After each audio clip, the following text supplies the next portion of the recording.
Hello Cancers, I'm Ellie Rose for Psychic Future. This is your horoscope for the 24th of Feb to the 1st of March.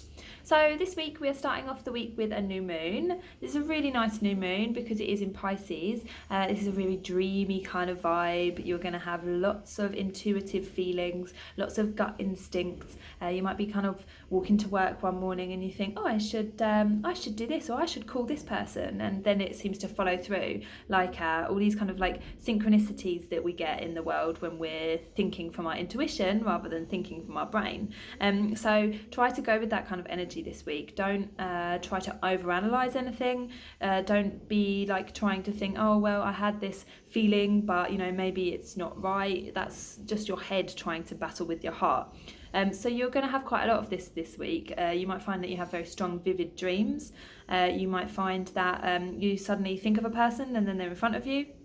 These kind of weird little happenings.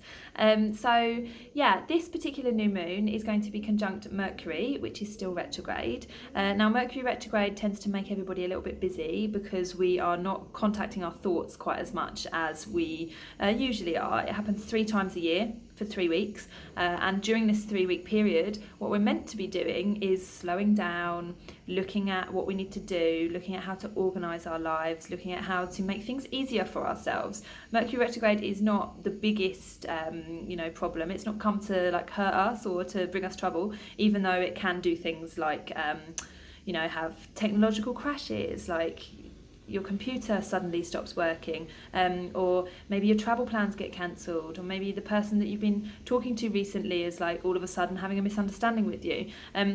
These are the kind of things that can go wrong in Mercury retrograde, but because they're conjunct with a new moon this week, it's almost like telling us, okay, what do we need to do to not have these things happen? So do we need to back up our computer? Do we need to speak with more clarity? Do we need to speak with more honesty and openness? Do we need to have more boundaries with people and say no?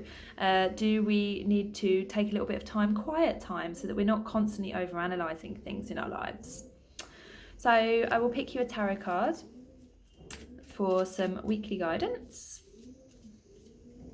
Okay, we have the 2 of Cups. Lovely. So some of you are going to be having a really nice time in your relationships. This might be meeting someone new. This also might be just having a really nice, close, romantic time with somebody, like a partner.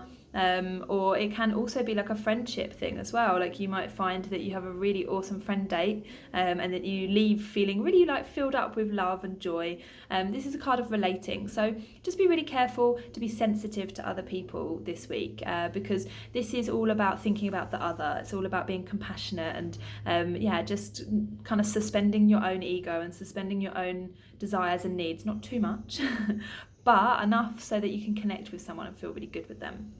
So happy new moon, guys. Have a lovely one, and I'll see you next time.